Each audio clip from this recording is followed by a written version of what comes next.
তো গাইজ এখন আমরা ঢুকছি বর্ধমানের পাতালপুরিতে, ঠিক আছে। আর এই যে ড্রাইভার, তো সামনে আমরা ঢুকছি পাতালপুরি, মানে উপর থেকে রেল লাইন চলে গেছে, এটা রেল লাইন চলে গেছে, পাশেই রয়েছে বর্ধমান।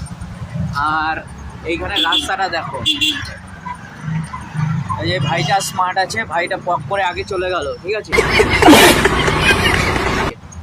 আর এই দেখো গাইস, দেখো না গাইস, দেখো না ভাই, এই সময় যদি ব্রিজ ভেঙে ফকাস করে পড়ে যায় ভাই জীবন পুরো শেষ। আমার পিছনে একটা বাইক দাদা আছে, আমাদের সব লাইন দিয়ে যেতে হবে। তো ভাই এই ব্রিজটা, এই ম্যানহোলটা কে কে দেখেছো? একটা দাদু ভালো আছো?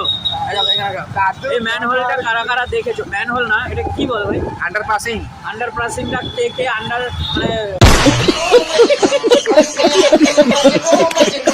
যাতায়াত করো এর ভিতর দিয়ে, অবশ্যই দেখলে বলবে, ঠিক আছে। তো ভাই আমি যখন ঢোকা হয় তখন ভাই সত্যি বুকটা ধপক করে ওঠে যে ঢুকলাম তো সাহি, কিন্তু আদৌ কি জীবনে বেরোতে পারবো, এরকম একটা ব্যাপার মনে হয়, ঠিক আছে। চলে এসছি আপনার নাটপুকুরে, আরও কি সুন্দর পরিবেশ, সুন্দর নিরিবিলি জায়গা, কিছু নেই এর ভিতরে। আর ভয় পাচ্ছিস তো যে নিজেই ভুলে গেছি না, কি বলিস আদৌ এটা তো? ভাই এ রাস্তা চেনে না, কোথায় কি ঢুকে যাচ্ছে তার ঠিক নেই, কাউরে কি জিজ্ঞেস করবো? হ্যাঁ ভাই রাস্তা চিনি না আমরা, ঢুকে গেছি এই ঠান্ডার সময়।